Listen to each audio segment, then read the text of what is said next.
children and young adults who have executive difficulties for a variety of reasons. You can imagine the whole gamut of reasons why that might be. I don't specifically see children with genetic disorders. They sometimes appear in the clinic mix, but it's really a general mixed clinical sample. So that's my background. But I am going to talk about what is executive dysfunction, sort of add on to what people have said today. There's been a lot of comments and initial definitions about it. Also, I have a lot of slides, and I talk pretty quickly. I'm going to try to get through a lot of information. I would respectfully ask if you would hold some of your questions at least to the end. If there's something that's really not clear, please interrupt, and I'm happy to clarify. But I know from experience that people always want to ask questions as we go through, and often, those will be answered by the next slide, for example. So what I really want to do is talk about how do we get from here, from the babies that are painting and they're having a great time, and the paint is on themselves and on the floor and on the child next to them, and they're disorganized and they're a mess and they're having a great time, to here at the bottom where you have preschoolers, and the paint is mostly on the paper, but some on their neighbors and some on the table, but they have the idea of sitting and doing something on the paper. To here, where you have a coordinated, team-building kind of task. And what's really amazing in this particular slide is that it doesn't look like anybody's wearing icing, right? So they're doing the task, they're working together, it's happening. It's a very nice, coordinated task. So we're going to start with brain development. We're going to talk a little bit about how do brains develop. And I won't give you the complicated version. But essentially, you start with this little pancake of cells, and it rolls up. And then by about 21 days after conception, you've got a neural tube. It starts to zip up, and you've got a brain that develops on one end of that little tube, essentially, from which we develop the forebrain, the midbrain. All of that, by 9 months, contributes to what starts to look like an adult brain. Okay? Ultimately, we're going here to a well-connected, well-wired brain. This is a diffusion tensor image, or a DTI image, showing all of the white matter fibers in an adult brain, or a portion of them, I should say. And what's really nice is the colors indicate for you directionality, right? So you can see that fibers are very specific in terms of the direction, the regions of the brain they're supposed to connect. As you know, and as I just want to emphasize, you don't use one section of your brain to do anything, really. Maybe respiration. If you lose your brainstem, you're in dire straits. But essentially, whatever we do is really an orchestrated concert of multiple brain regions and white matter pathways that are doing that connection for you. So we like to talk about, well, this aspect of executive function is this brain region. It's really a large process. And it starts with the way that the brain develops. So the brain develops in this sort of inside to outside, backward to front kind of development, which is a little bit odd. And it means that we have little baby neurons developing and tracking up a particular type of cell that kind of directs them to where they're supposed to be. The first layer gets there, and the second layer goes through the first layer to get there, and then the third layer goes through the first layer and the second layer, and so on. And then you develop the parts of the neural bodies that actually start to communicate with each other, or the synapses, the dendrites and the synapses. And they start to form, and they mature, and you get lots and lots and lots of them. You actually get more than you need. So this graph shows you the density of synapses, kind of where in different brain regions, just for a couple of them, you get the maximum density. So that means the maximum potential for your neurons to talk to each other, but then we start to prune out to be more efficient. So here you can see that the visual cortex, not surprisingly, is one of the first major areas of your cortex to reach peak synaptic density. Babies get a lot of information by looking at the world. By the time you're about 5 or 6, your prefrontal cortex actually has the maximum number of synapses that are forming. And again, that doesn't mean maturity. That just means that's the beginning of that point where we can start to do something with those connections.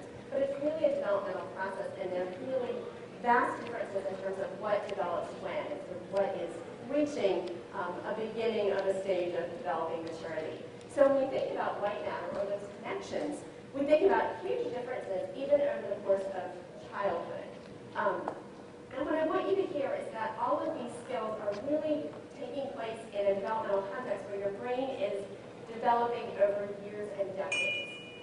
So when I talk to families of children with developmental disabilities, with neurodevelopmental disabilities, one of the things that I always remind them is that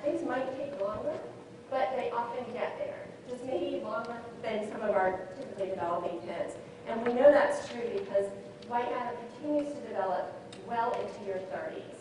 So just because somebody at 10 years may not have a very typical pattern of myelination, they're still working on that.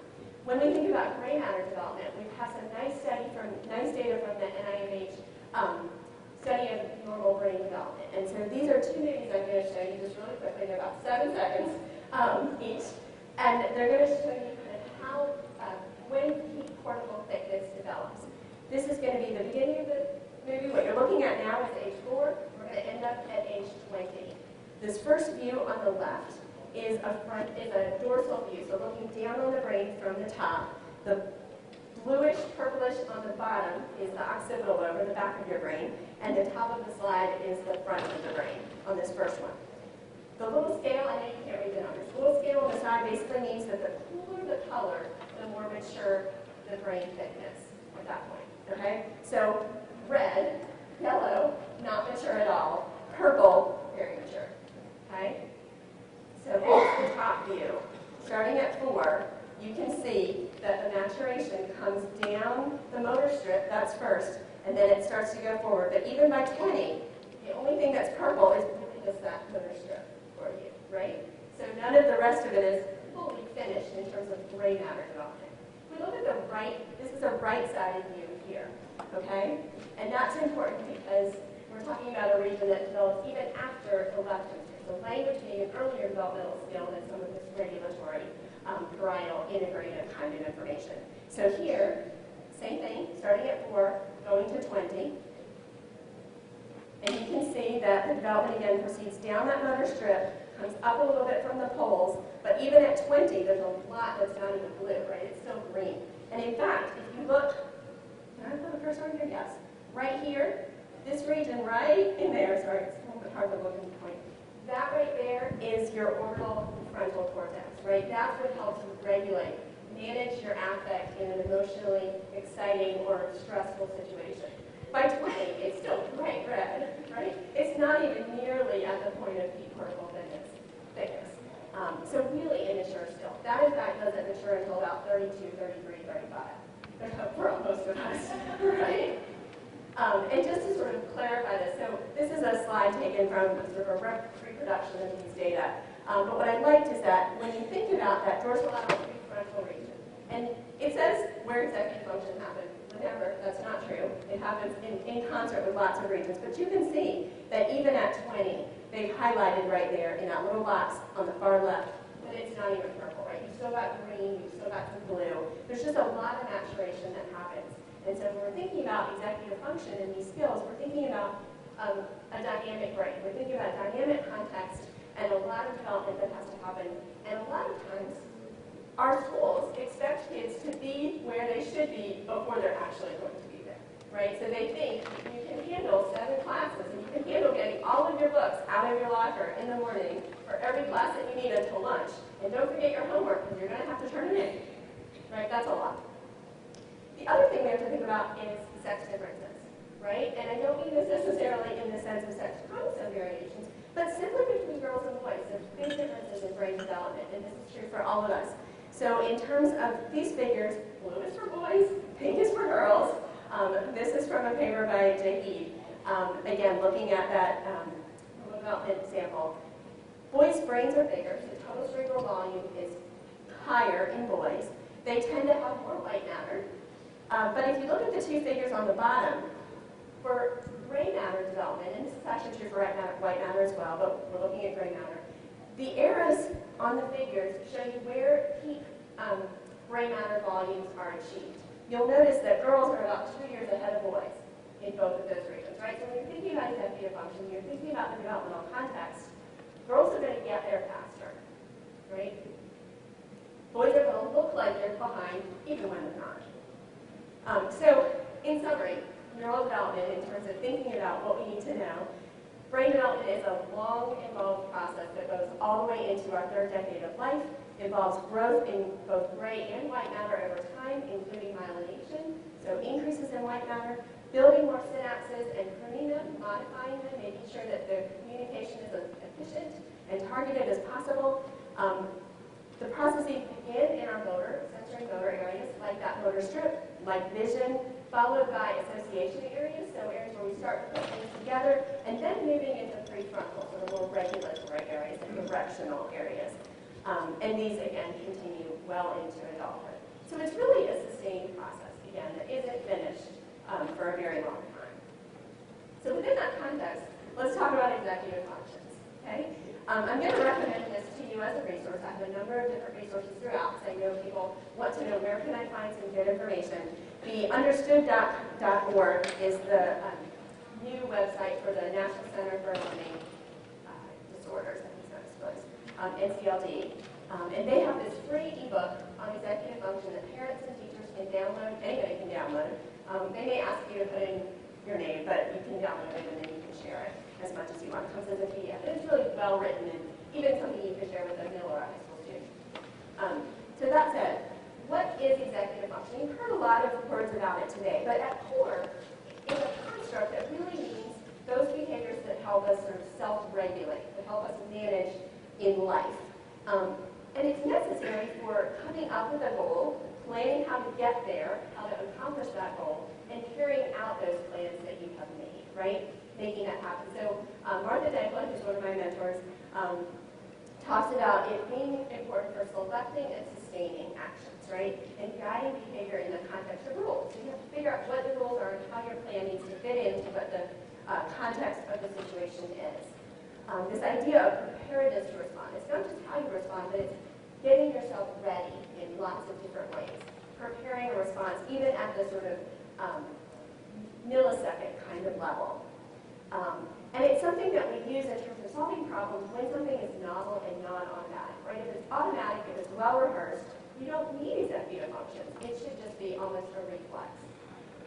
Like when you're learning to tie your shoe as a 5-year-old or a 6-year-old, or for some of us as a 10-year-old. When you first learn to tie your shoe, the kids, their tongues come out, they're working so hard, they have to figure out, hey, how do I do this? And I've got my finger all tied around the lace. And then by the time they've gotten it, like most of us don't even think about it anymore. You just tie it up and you go, right? So it's sort of that idea that when you're learning something, you really need executive function. You need cognitive control and cognitive integration of multiple brain regions. And then by the time something is automatic, it should be taking over and you don't have to think about it and plan for it as much. These skills broadly are important for competent functioning across pretty much most domains. And most people think about it for action, but again, we're going to think about it in the concept of affect or emotion regulation as well. But it's something that these skills are things we call on in order to regulate our reactions, especially when we're frustrated or tired or irritable. And people talk about, researchers have talked about hot versus cold executive function. So cold executive function being self-regulation of covert or less observable kinds of behaviors like planning or prioritizing or working memory in like a lab setting or even like, while you're working on your homework. That seems to be associated broadly with dorsolateral prefrontal cortex, whereas hot EF then is self-regulation of emotions and reactions and being able to delay gratification. That's their famous marshmallow task, where if you put a marshmallow on a plate in front of a preschooler, how long they can wait is predictive of their employment status 30 years later, and their SAT scores, and their income, and just shockingly predictive, this one thing. But that's delayed gratification, like sitting there, drooling, watching the marshmallow for 7 minutes until the researcher comes back. That's associated with the orbital frontal and ventromedial prefrontal cortex. So that area that's still red well into your early 30s. And in the real world, of course, these interact, right? It's not all hot EF, it's not all cold EF. It really depends on the situation, what you bring to the situation, and what the demands are, what your skills are. And across development, what we know is that our increased ability to focus our attention and resist distractions, that develops over time, right? 2-year-olds aren't very good at this. 12-year-olds should be better, and 22-year-olds better yet. That allows us to inhibit our automatic or impulsive or prepotent impulses. Helps us develop holding multiple items in mind. The better we can regulate our attention, the more you can hold in your sort of visual sketch pad or your auditory working memory. And then you can use that to switch between sets. You have to hold the sets to be able to switch between them. The better your attention, the better you're able to do that. And certainly we know that over time we get faster. We get better able to process information efficiently. 5-year-olds aren't necessarily very good at that. 25-year-olds are much better at that. And that supports, again, the more efficiently you can do something, the less you have to hold online at any given time. So that supports your working memory as well, and fluid intelligence or novel problem solving. Why does executive function matter? I mean, I don't have to tell you all this. You know why this matters. The data suggests that early classroom readiness is one of the biggest predictors of success in life.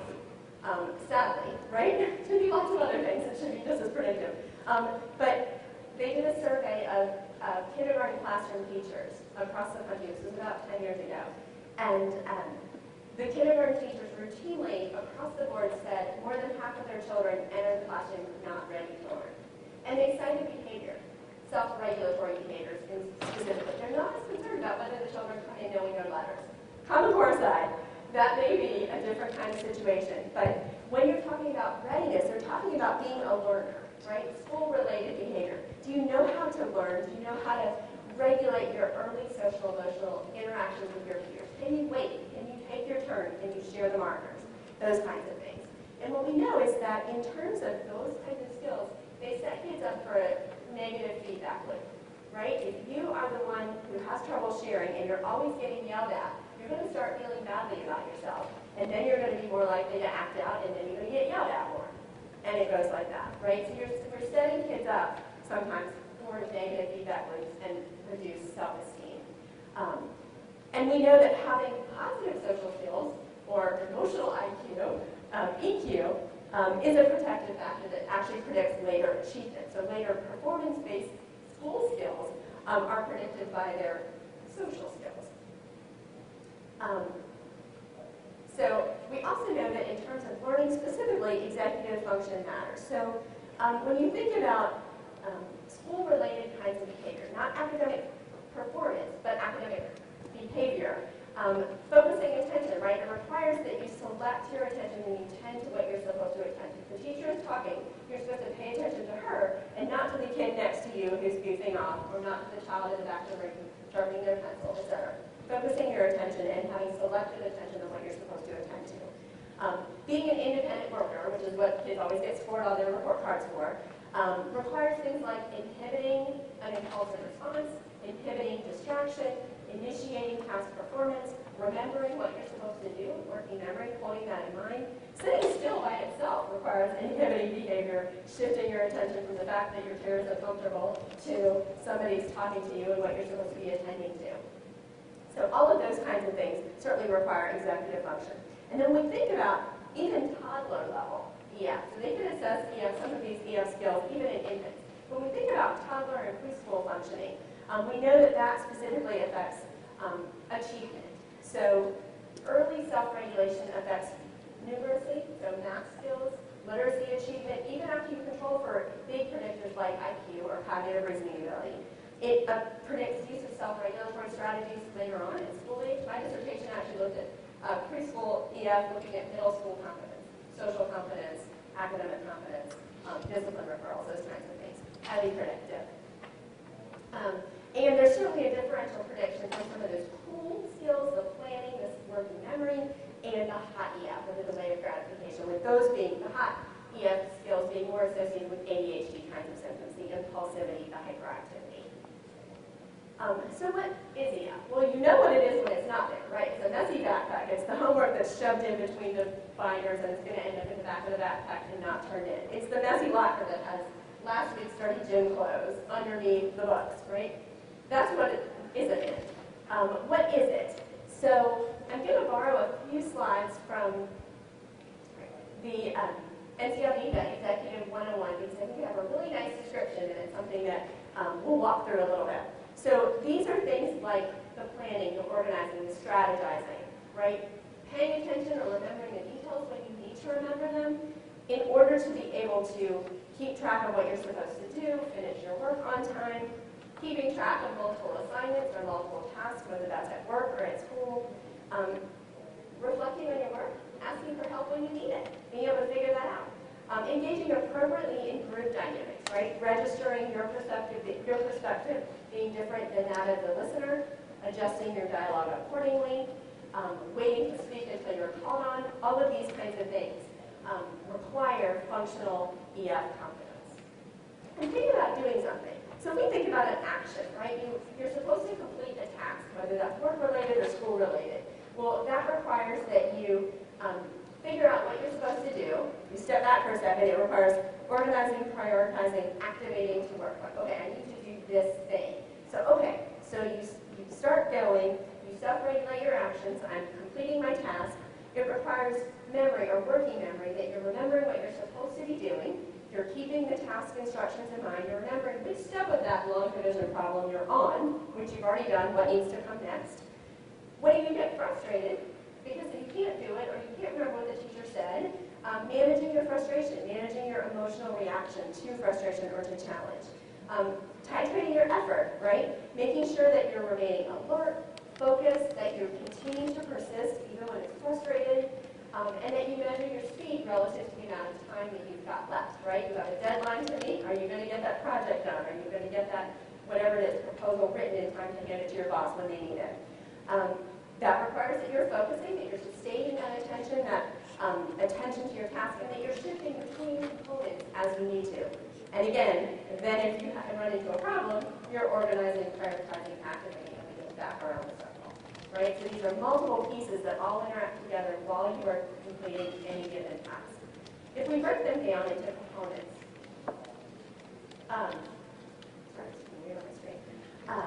so task initiation is that when we think about getting started, it's a combination of the ability to recognize when it's time to get going and begin without procrastinating. So some people talk about this in conjunction with something called perceptive memory. So remembering to remember to do something when it's time to do it, without having to necessarily be reminded. Like you need to remember when you get home, it's time to do your homework.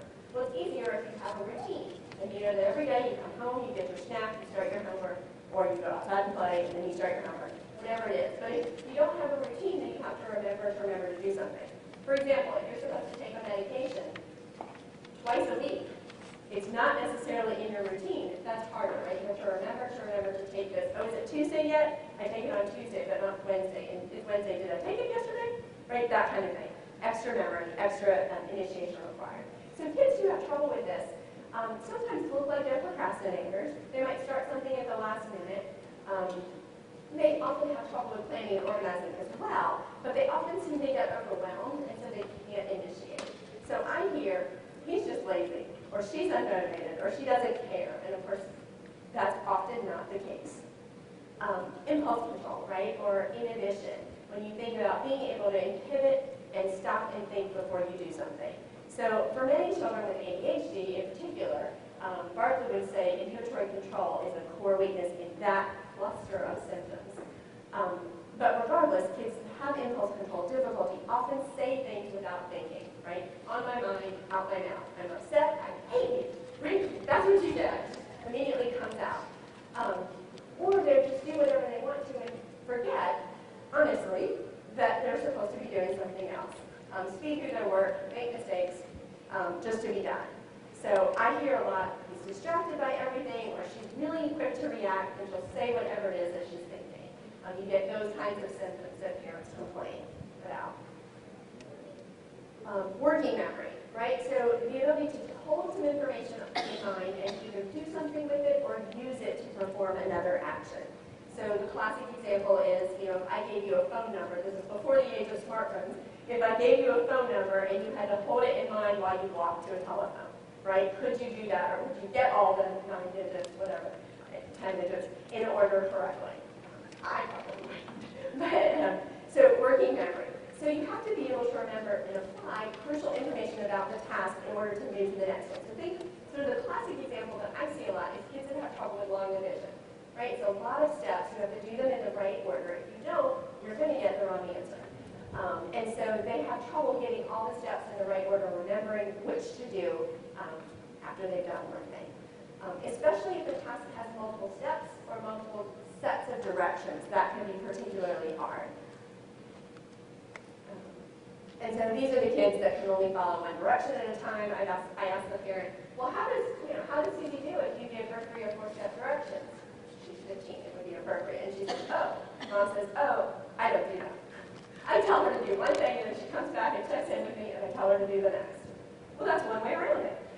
Or a child who has good ideas but can't get them on paper for writing, because it's really hard to generate a lot of good ideas and hold them all in your mind while you start writing idea number one. Right? That's really hard. Writing is a very difficult skill. Or the child who can read single words very well, or even a sentence, but they get to the end of a paragraph or a chapter and have no idea what they read. Right? The content, they're not holding all that content in mind, because that's a very heavily working memory dependent kind of task. Flexibility, or cognitive shifting, or set shifting. Lots of people call it different things. So basically the ability to shift between tasks or to change your strategy when something isn't working, right? So flexibility, shifting things up. And so you see this as a problem in kids who can be perseverative or repetitive or sticky in the way that they approach tasks. They get frustrated at their first attempt to solve a problem and can't try something different, right? That's a hard task to come up with. Well, what else might work? What could you do instead? And so need a lot of help to sort of move past an initial response, or to hold two different tasks in mind while you're going back and forth. So often I see this in the emotional regulation realm, where you have a child who has meltdowns when things don't go their way. They have one, something trips them up, and you get an emotional reaction. Or he won't keep working if he doesn't know the answer immediately. If he doesn't know it, he won't keep going. Won't show his work. Teachers are like, well, I know the answer. Why should I have to show my work, right? And teachers now want you to show your work. Organization, right? So the ability to come up with some kind of system that's going to work for you and keep track of your time, your materials, your tasks within that system. Obviously related to planning and setting priorities in terms of initiation as well, right? You have to be able to do your organizational plan. But these are children, if you have trouble with organization, you can imagine things get lost, appointments don't get on your calendar, they're not turning work in even if they have really worked hard to complete it. These are the kids that I see that they do fine on tests, but all of their homework grades are zeros, right? Homework's not getting in, even when it's getting done, or it's getting done sometimes. Everything gets lost, the room is a mess, the desk is a mess. I had a little guy recently whose teacher was so frustrated that she turned his desk around so that the open part was at the wall, and he could only sit at his desk backwards. And then when he needed materials, he crawled under his desk to get materials, and then he got in trouble for crawling under his desk. I said, well, we can fix this problem. It was a nature. Let's make this not, I don't have to look at this mess. But instead of just limiting the materials he had at any given point, let me give you what you need for this task, and we'll put the rest in your bin in another location. We're going to make it so you have to get in trouble to get your work done. Planning and prioritizing. So basically, this is a more advanced skill, but it's the ability to figure out what steps you need to do to reach that goal that you've made and decide what you're going to focus on first, right? Prioritize and figure out which steps do you need to take first in order to get to the end goal.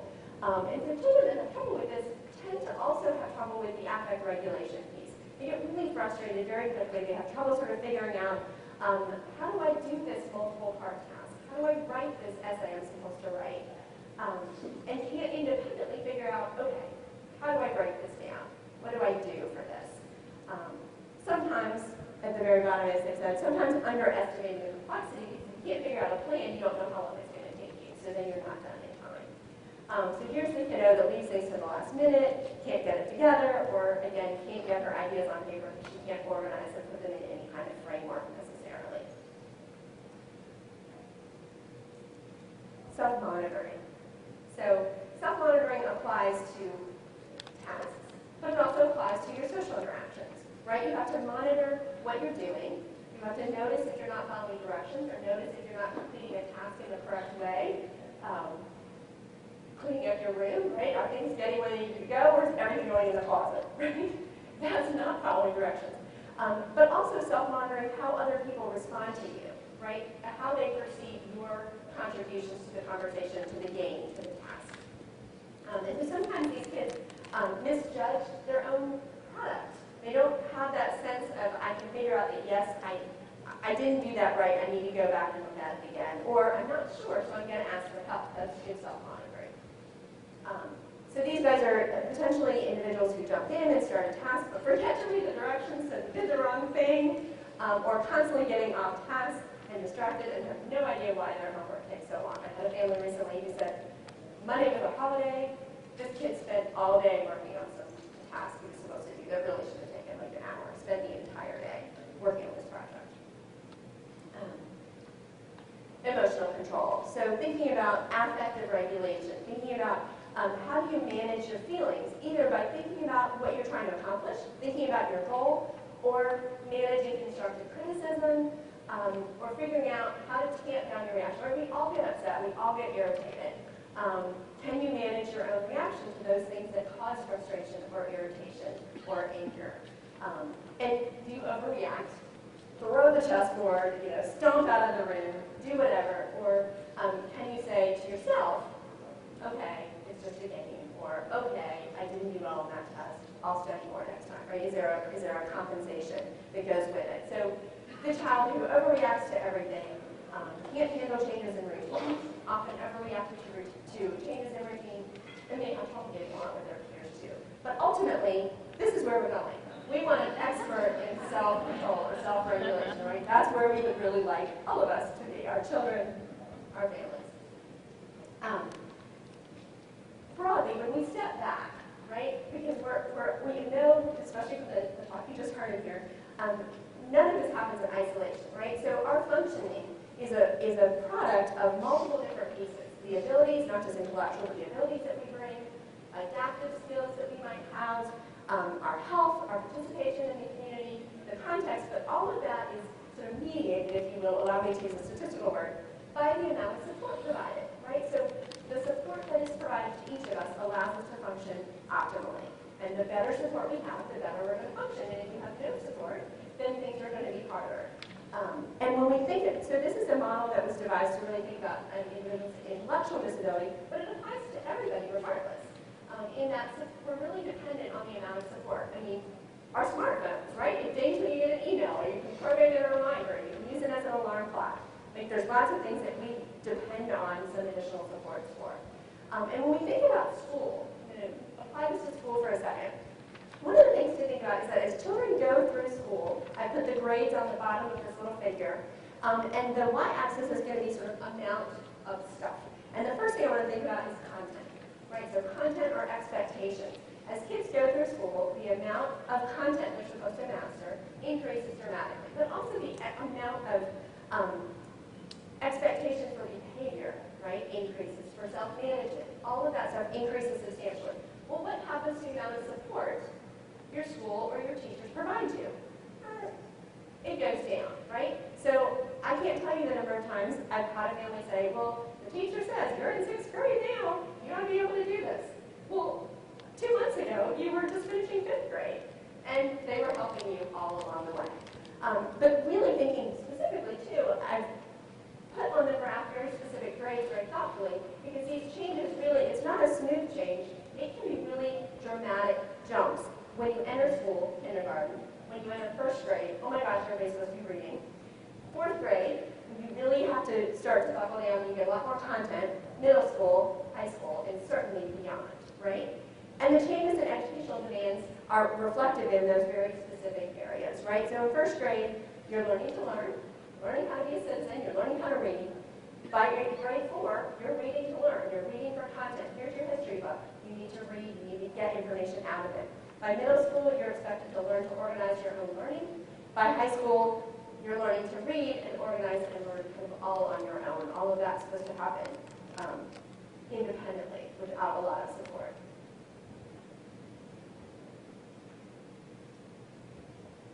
So, what else, right? What if we just arranged our libraries or our curriculum by your attention span? The short attention span folks read these books, the long attention span folks read those books, and everybody else somewhere in between. Not really.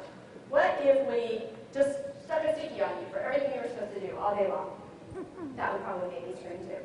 And then one more chuckle. So Calvin House, I don't know if you can read this, but Calvin says, problems often look overwhelming at first. The secret is to break problems into small, manageable chunks.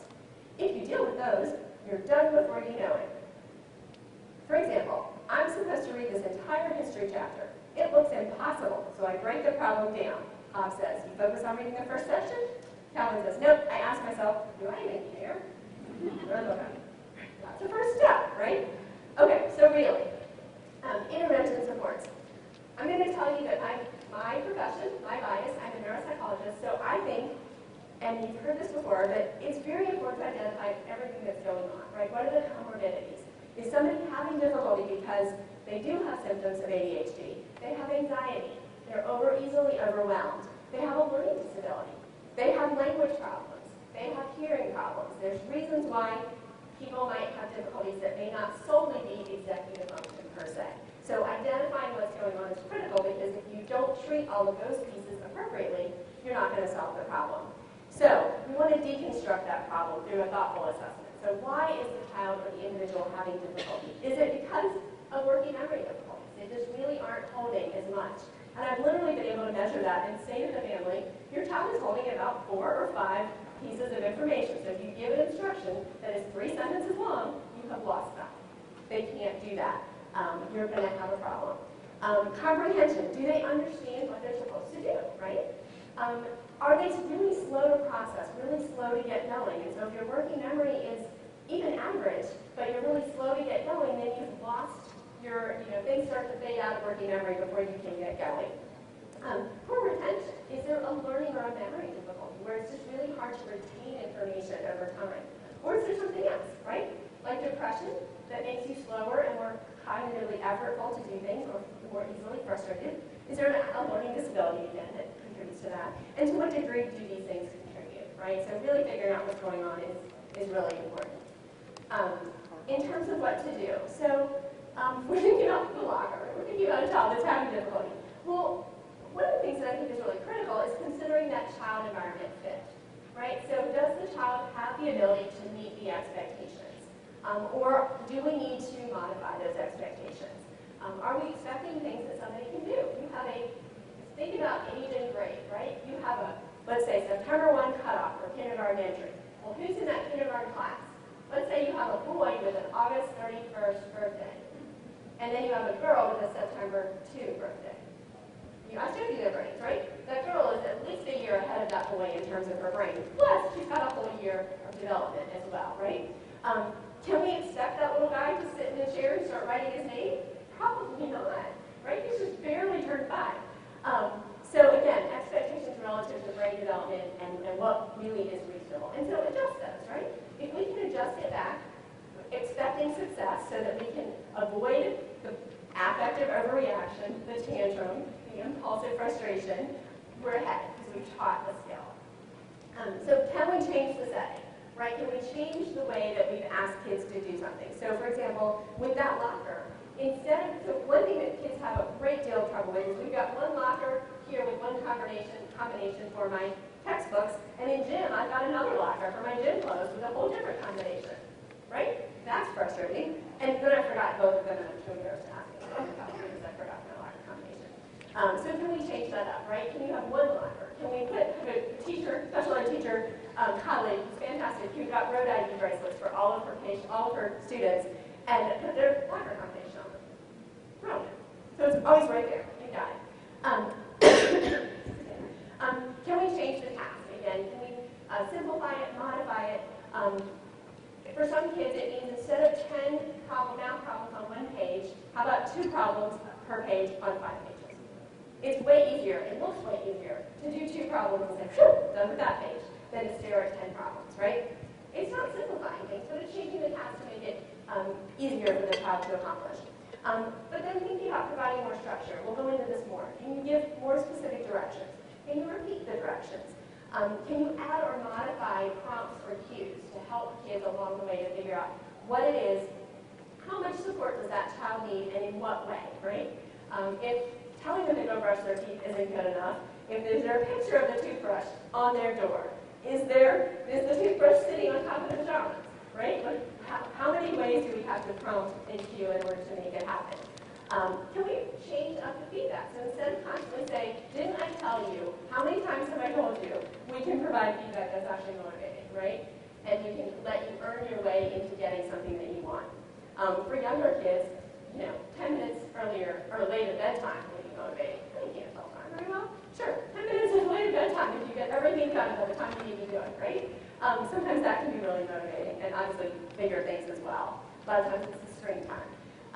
But helping kids problem solve, right? Kids who can't organize and plan and prioritize by themselves, can you help them? Can you really explicitly show them how to do this, how to break something down, how to figure out where to start?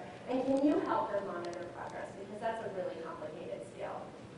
When we think about some of the working memory tasks then, we think about, again, adjusting expectations for success, but how is it that we can reduce the demands for working memory and top-down or cognitive control of behavior? The more you're having to sort of use your cognitive energy to control what you're doing, the less is available for performing the actual task. So sometimes relying on routines is going to make things more automatic. It's going to be less complicated if you do the same thing the same way every day. Not that nobody should have flexibility, but in terms of some of those things that we can just sort of take the load off. Just we do it the same way every day. We always get out a piece of paper and you write your name on the top. That's what you always do. That way you don't have to remember, did I write my name on my paper? Reducing requirements for multitasking. So classrooms, parents, very commonly we give lots of directions at one time, right? Okay, I need you to go upstairs, I need you to pick up your laundry, bring down the laundry basket, and I want you to take it over to the laundry room, right? And they're like, wait, I'm doing what? Teachers, get out your math book, turn to page 55, I want you to do the odd number problems, and then for homework I want you to, and they're like, what? So again, thinking about the way that we give directions, and this is even for a child who doesn't have language receptive problems, but may have difficulty holding all of those steps simply. So thinking about how much the directions we request demand of the child in terms of working memory. And reducing requirements for holding information online. So if we can have a list of steps or procedures, right, a recipe, how do you do this kind of problem? You know, again, I hear long division a lot, so I use it as an example, but dirty monkeys smell bad, right? You divide, you multiply, right? You subtract, you break down. Dirty monkeys smell bad. So that's a mnemonic or a way to prioritize, to list out what do I do first and second and third.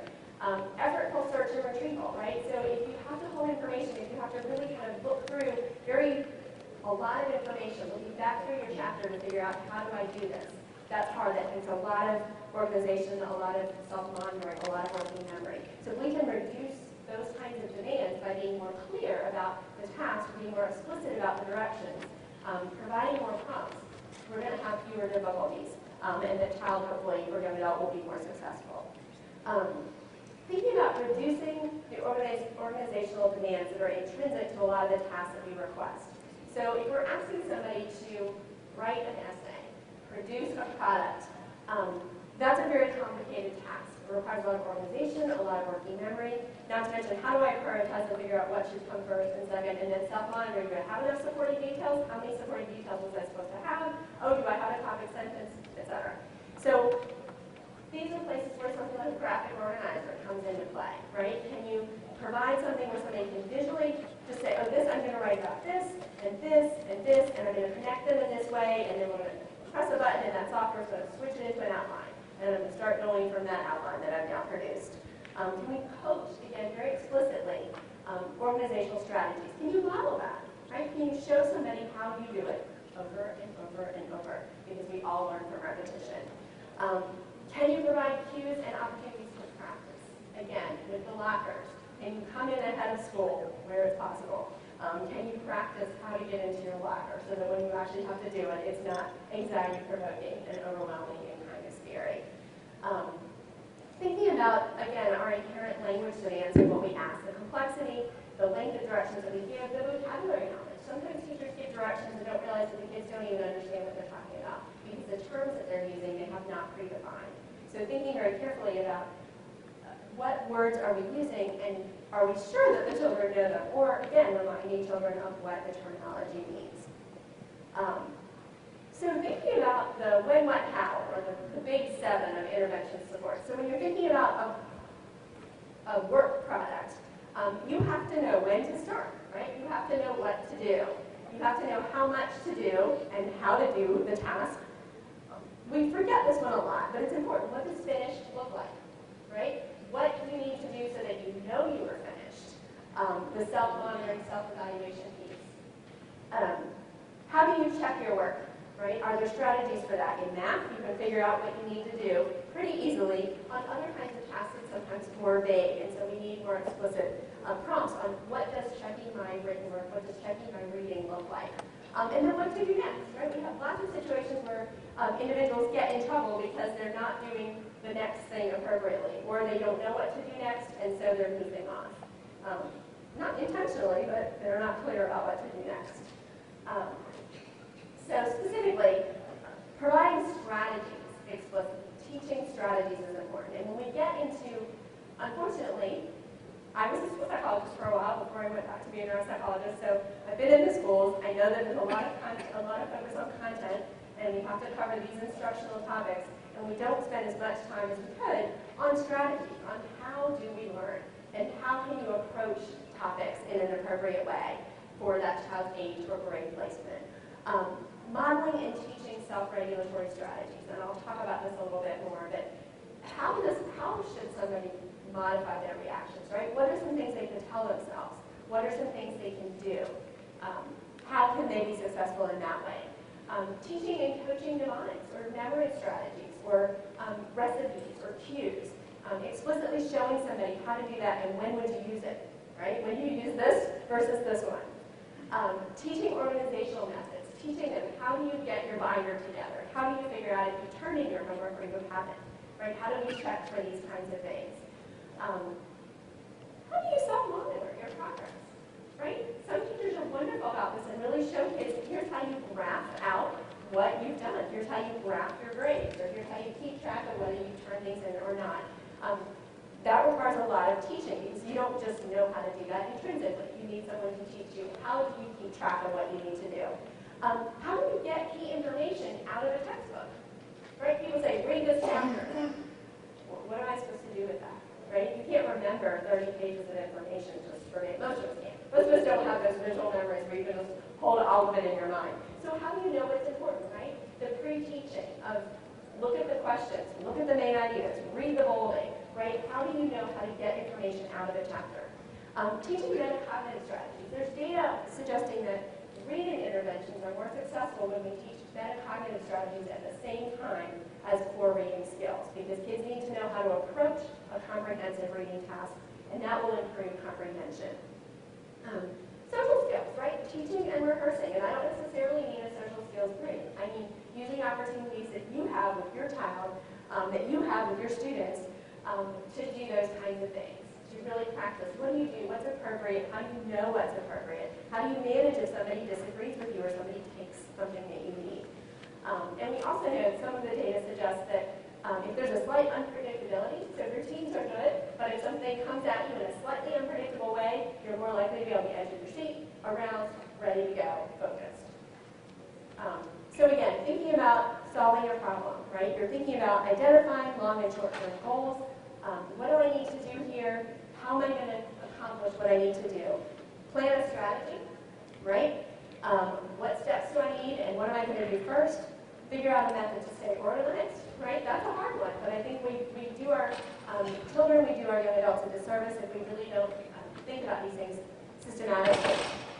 Prioritize the information and the resources that you're going to need in order to perform the task. Think flexibly, right? Your first approach may not be successful. You may trip up. What do you do when that happens? What are you going to do when you run into an obstacle? And then step back, reflect, and self-check or self-evaluate. Were you successful? If not, what was the problem? How could you change what you're going to do? If you didn't manage to complete the task, okay, where do you need to back up? And that's a really critical skill too. How do you figure out where you made the mistake? So some data suggests that working memory or self-regulation is ultimately an internalization of speech, right? So little kids narrate what they're doing. The car's coming around the train, and you get a lot of talking about their play or telling you what they're doing. And ultimately, that becomes internalized, and not everybody talks out loud about everything that they're doing, unless they have inhibitory difficulties. And so some of our kids that have those talk a lot or hum while they're working, which drives their peers crazy. But the idea is that if you can teach somebody scripts for what to say to themselves in their head, you may be able to benefit their self-regulation, to strengthen their skills. for using that kind of thing. So initially, the script will be something that you deliberately teach. The adults in their life will help them figure out what they should do, but ultimately, they're going to be able to use it themselves. So it's things like, I think this might be hard, this is going to be hard, because we just started doing this unit. So we just started fractions, and you might not know how to do this, but it's okay, you'll probably need to ask for help, and that's okay. But then you're going to know how to do it. If you get stuck, ask for help, right? Here's a plan before we even start it. And so ultimately, we want the student or the individual to internalize that script. So for an example, one of them is being able to identify something a big deal or a little deal, right? You get a tantrum because a little deal is perceived as a big deal. So the idea is, can you decrease somebody's anxiety, help them better identify how important, what is important and how important the given task is, and avoid those negative reactions, negative impulsive reactions.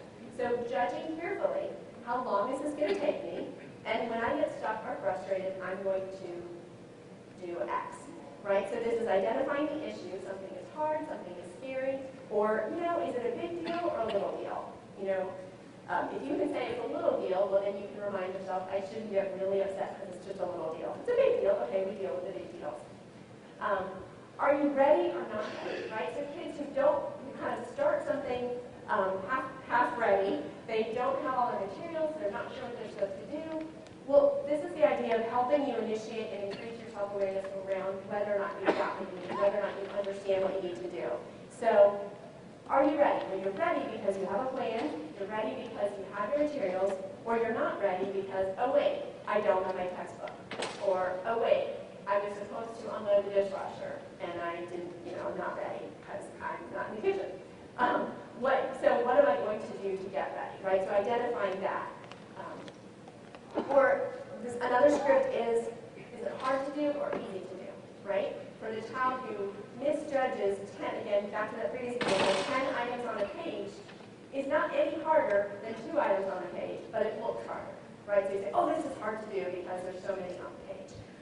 So the idea is to, again, build working hard and getting things done by helping you say, well, this is hard to do because it's actually a complicated multiple-step problem versus it's easy to do because it's just addition and I know how to do that. And there's just a lot of them, but they're easy. Or identifying, well, maybe you could do it differently, right? Maybe you can do half of them and take a break and then you can come back and do the other half of them.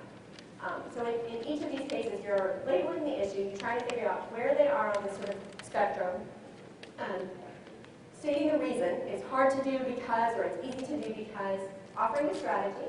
You can ask for help, you can do it in a different way, or it's easy to do because you've done it before, you did it yesterday, I know you can do it. And then consistently giving reassurances, right? That was kind of hard to do, but you asked for help and we got it done. Or there's always something that works, right? And finally, sort of thinking about scary and not scary, right? When you think about a child who can be anxious or rigid, kind of have difficulty being flexible. So is something scary? Is it safe? Is there a way to approach something in a different way and tell yourself what you're going to do so that you are going to feel safe? Well, it's scary because I don't like going into a big setting with a lot of people, but I can find somebody I know and I'll feel better about it, or those kinds of tasks. But again, consistently giving reassurance as you're working through these kinds of scripts, saying there's always something that works. If I want to quit, I'm going to tell myself this to help myself keep going. There's better explanation, more explanation. This is from the Project LearnNet. A whole bunch of information. It's really designed, or it was initially designed as part of a cognitive rehab program for individuals with a traumatic brain injury. But it's since been used with children and adults with a wide variety of concerns. So great resources there. Another script is goal, plan, do, review. So, excuse me.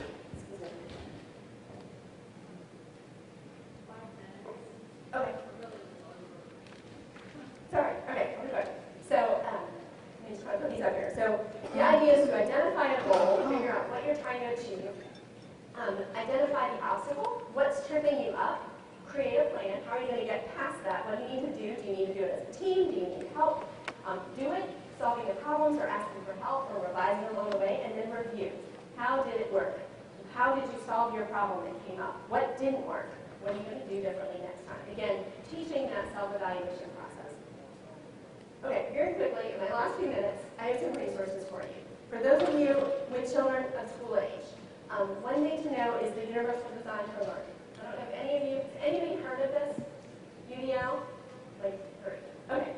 It's mandated in Maryland schools. That does not mean that Maryland schools are using it, but it is mandated in Maryland schools. I think we're the only state that's mandated it, but it's associated with the Common Core. It's written into that language, so it's supposed to be used in every other school system using the Common Core. But all I want to do is UDLcenter.org is a very clear description. There's also the CAST website that has resources. But what I want to do is note that there are two guidelines, 6 and 9, that explicitly talk about executive function and supporting it. And under each guideline, there are checkpoints. So guidelines for providing options for executive functions include guiding appropriate goal setting, supporting planning and strategy development, facilitating managing information, and enhancing your capacity for monitoring progress. These sound like what we've been talking about. And under these are very explicit supports that teachers can provide in order to ensure that children not in special education or in both settings, regular and special ed, have access to what they need in order to be successful. So if you have, for example, checkpoint 6.2, support planning, there's a description, there's specific ways that this might be helpful. So embed prompts for the child to stop and think, embed prompts to slow down and explain your work, right? So cueing and prompting. And then you will also see resources. So there's a link for the teacher, for the school. Here are some ways that might help in terms of that particular checkpoint. And then guideline 9, options for self-regulation, again, has specific wording around self-regulation within the classroom. I'm going to skip this one. It's the research evidence. Other resources for you all. So the Learning Toolbox home site has a lot of organizational kinds of prompts and cues, mnemonics, memory strategies. These are all clickable links, essentially. So you can see a lot of resources around sort of note-taking, organization, etc. And then more resources. So the Center for Brain Injury Research and Treatment, CBIRT.org, has a lot of executive function strategy supports. Project LearnNet I mentioned to you. The NCLD Executive Functions blog, Understood.org is their site where you can get that ebook. HelpForADHD.org is the National Resource Center on ADHD, but they have a lot of empirically supported information there. SmartUp.com has a lot of also useful information and a couple of books that people have found helpful. SmartUp Scattered and Late Lost and Unprepared. Might sound familiar. So thank you. With that, I will be happy to take any questions. You mentioned that you assess the students to determine, if they have executive functioning skills, working memory. What kind of assessments so that we know what to ask for from our professionals? Yeah, no, I think that's a really good question because there have been a lot of people here that do different things talking about executive function. I do neuropsychological assessment. So we're talking about not a psycho-ed assessment, which is what happens in schools. But this is something that looks a little bit further at executive function processes. So I do an assessment, and a huge chunk of what I do is attention, working memory, planning, inhibition, problem solving, etc.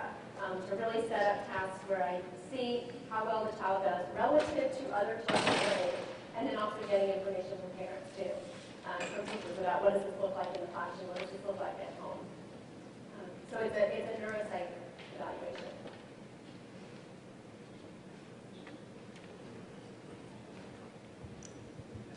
When we're requesting a neuropsych evaluation, is there anything in particular that should be requested as part of that evaluation? In order, should the issues be explained? Or I just want to get more information that for my daughter, we did go through neuropsych testing with her 2 years ago, and we had some results, but they seemed pretty general, and they left a lot of issues out. So we're going to be repeating it, and I want to be sure to try to have it as comprehensive as needed for my daughter's situation. Yeah, and that's a good question. I think, ideally, if you provide upfront, information about these are the areas that I have concern. Here's what I am worried about. Here's what I would like answers about. That should guide the assessment. My Wednesday clinic is all executive function. So parents get triaged in, or children get triaged in because they have told my scheduler, worried about his ability to, or ability to do X. And so that gets them into that clinic, and then we have more conversation before we even start testing about what do you want to know. So I think if you're very clear with whoever's providing an assessment, here's what I want to know when I walk out the door. That should help. Yeah.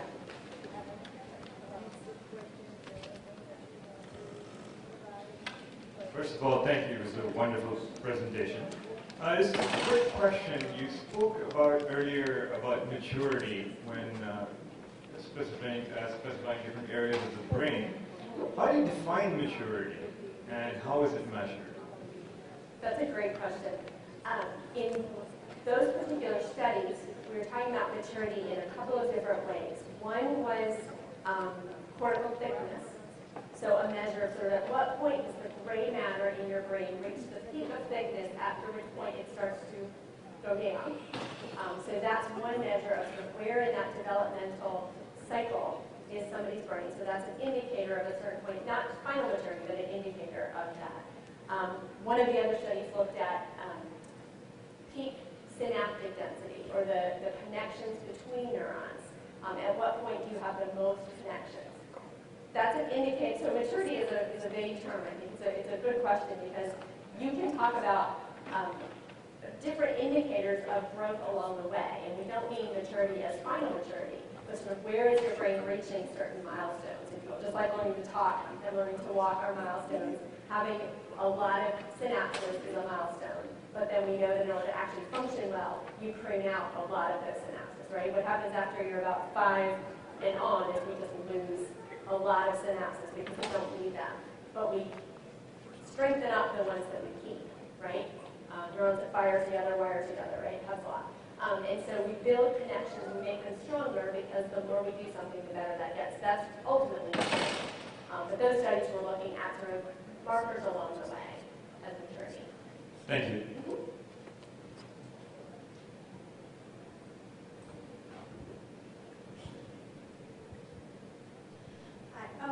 My son is 20 years old, and my house looks like the cabinet you show in the whole house. Yeah. And when he's in the school, he's organized in the school. He was giving him a hard time with the homework and stuff, but the teacher did is just stop him to have a homework, like 2 different questions.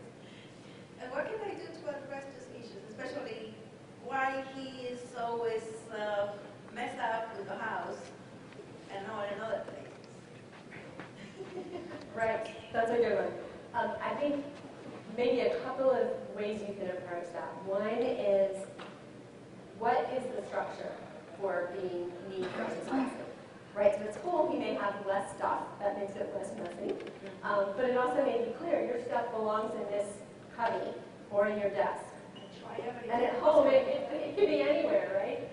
So helping him figure out, how do I put stuff where and what needs to go where, trying to figure out that process, I think, is complicated. The other half of that equation is kids are really working hard. Your son, I'm sure, is working hard all day long to hold it together. And then he comes home where he's comfortable and he knows you love him anyway, and he falls apart, right? So I think a lot of times children use up a lot of that cognitive capacity during the day trying to learn and hold themselves together at school, and then they come home and they need more support. So he may legitimately need more of you than you think he should for his age, in terms of your physically prompting and organizing and helping. It may be a process of sort of figuring out how much do I need to give him to make it happen, and then can you back it off slowly once you've got it happening. But it may take a lot of work. It sounds like it might. Yeah, I've been trying everything possible.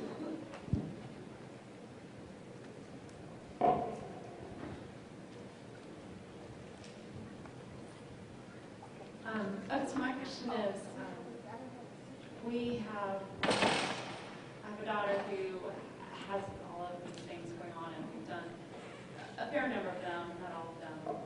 She's getting by pretty well with all the supports and the assistance and the help until she hit puberty, and then the floor fell out. And despite what we had going on in our sort of uneasy compromise, she shut down, and we lost 2 months of school. So I don't know what's going on there. I don't know likely to be temporary? You know, we go through 2 or 3 years of these huge hormonal swings, or are we talking we're at a new normal? What are your thoughts? Yeah, that's a really good question. I obviously don't know your daughter, but what I do know is that the brain research suggests there's actually developmental regression around puberty. It is not permanent. It will get better. But there are changes in the brain that makes kids more susceptible to risk taking. That's part of what teenagers do. And it's sort of a regression in some of the pattern of coherence that was progressing forward. So it's not atypical. You've got the hormones, you've got environmental things that dysregulate them, and you've also got some brain changes that make kids more vulnerable to kind of making poor decisions or being more apt to